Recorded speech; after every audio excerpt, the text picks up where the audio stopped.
Drogba's. La part du feu, avec cette touche, c'est sérieux. Didier Drogba. Un quartier pauvre, des rues ensablées, des jeunes qui rêvent d'une autre vie en poussant un ballon rond, pieds nus ou en sandales de plastique. Cette scène pourrait avoir été filmée n'importe où en Afrique. Ici, nous sommes à Yopougon, devant la maison où est né Didier Drogba, l'Ivoirien le plus célèbre au monde. La maison en elle-même, c'est là. C'est là. Et il y avait la porte ici. Donc nous, on habitait par ici. Donc il a grandi ici? Il a grandi ici. Monsieur Drogba avait fait bâtir cette petite maison près de la banque où il travaillait. Didier courait après le ballon dès ses premiers pas. Didier, il est tombé du premier étage jusqu'en bas. Ben, c'est comme si il n'avait rien eu. Il suivait son ballon à 1 an. Le petit Didier traînait son ballon partout, mais sa maman ne souhaitait pas qu'il poursuive sa passion. Pour nous, jouer au foot, c'est l'enfant qui n'a pas réussi. En fait, même quand un enfant va jouer au foot, on lui dit « Mais attends, tu perds ton temps à faire ça, viens travailler ». Au moment de frapper, tu tires sur les bras. Voilà. Michel Goba, l'oncle de Didier, a joué comme professionnel en France où il a vécu 30 ans. Il revient dans son pays formé de jeunes talents. Si on peut faire d'autres Drogba, ça serait bien, mais ça va être, c'est sûr que... Ça va être difficile, mais, il a mis la barre très haute.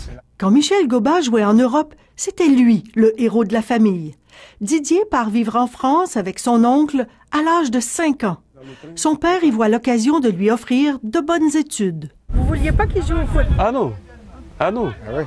Pour moi, il est parti en France pour apprendre, pour être un médecin, un avocat, en tout cas, apprendre à aller à l'école et puis réussir sa vie. Mais aujourd'hui, il a mal tourné. Non, il a bien tourné. Moi, je n'avais pas envie qu'il parte en France. C'est mon bébé. Ça a dû être dur comme décision. Ah ben oui, très dur. C'est mon fils, je l'ai là. Et puis du coup, il faut qu'on se sépare, non? Quand l'hôtesse même est venue le prendre comme ça dans mes mains, alors là, j'ai fondu à sa gueule. Ce déracinement bouleverse le jeune Ivoirien et change le cours de sa vie. En France, Didier suit rapidement les traces de son oncle footballeur. Quand Drogba devient professionnel, il attire rapidement l'attention des grands clubs. Le centre, la reprise, oh quel but! Exceptionnel! Didier Drogba. En 2003, il réalise son rêve de jouer pour l'Olympique de Marseille. Mais après une seule saison, l'OM revend son joueur vedette pour 37 millions d'euros. Je suis dégoûté. Tu te rends compte, tu signes à Chelsea et tu es dégoûté. Ça n'a pas dû arriver à beaucoup de joueurs, ça. L'attaquant n'a pas envie d'aller jouer et vivre en Grande-Bretagne, mais c'est avec le club de Chelsea qu'il deviendra une star planétaire.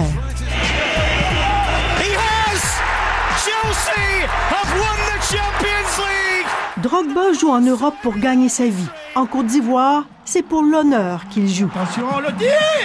Ah, c'est bien joué! Il dispute son premier match avec l'équipe nationale le 8 septembre 2002. 10 jours plus tard, la guerre éclate.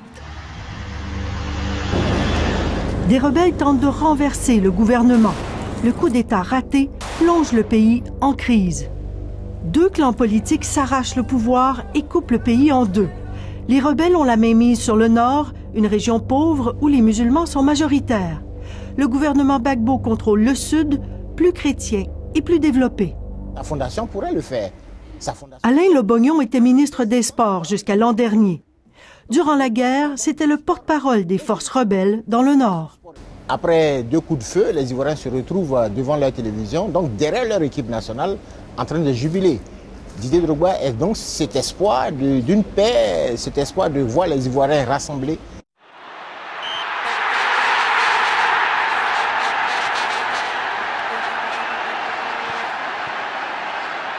En 2005, Drogba mène l'équipe ivoirienne à sa première qualification en Coupe du Monde.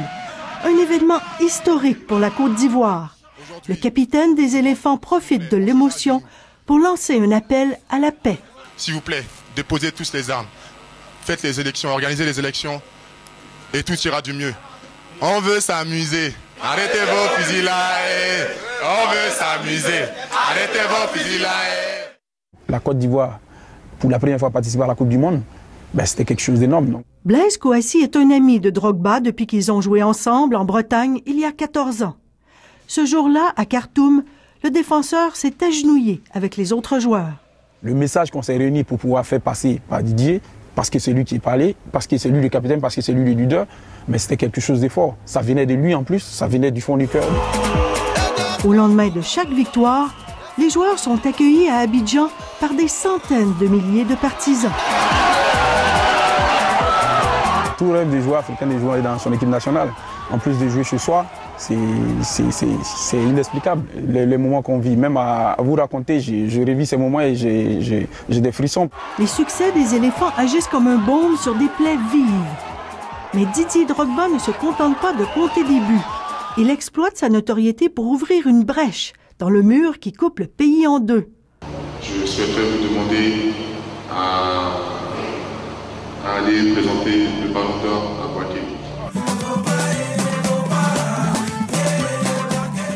Quand l'Ivoirien reçoit le trophée du meilleur footballeur africain, il va le présenter à Boaké, le fief des rebelles.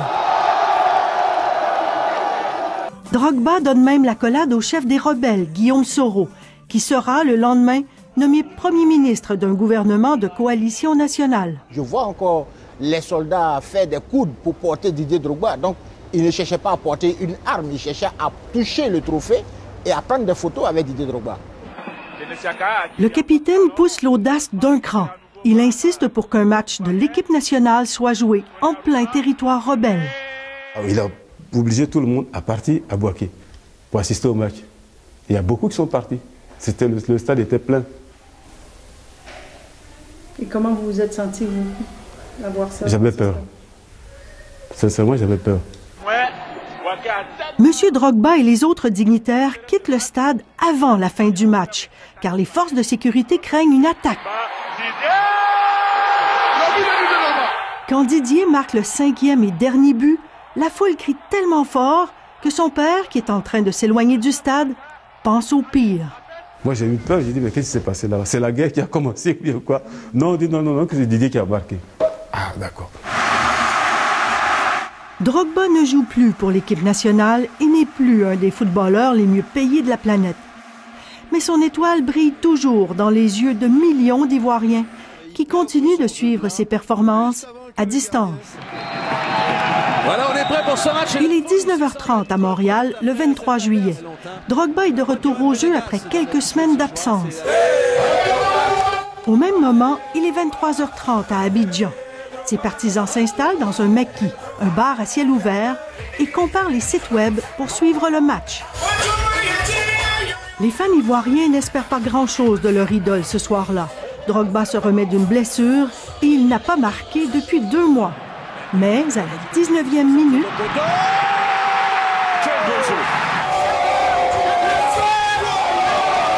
la joie explose en simultané à Montréal et à Yopougon, le quartier où l'attaquant est né.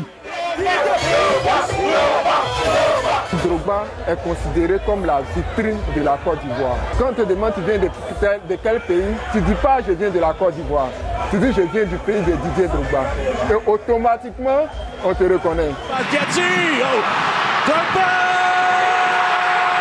Finalement, Drogba compte 3 buts à Montréal ce soir-là. Il les dédie à sa tante, décédée 3 jours plus tôt. Didier n'est pas le plus grand footballeur. Il ne dribble pas, il fait... Quand on voit Maradona, quand on voit Messi, il dribble, pom, pom, pom, et puis... Mais Didier n'est pas ça.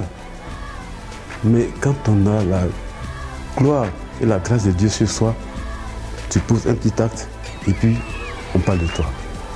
C'est ça, mon fils.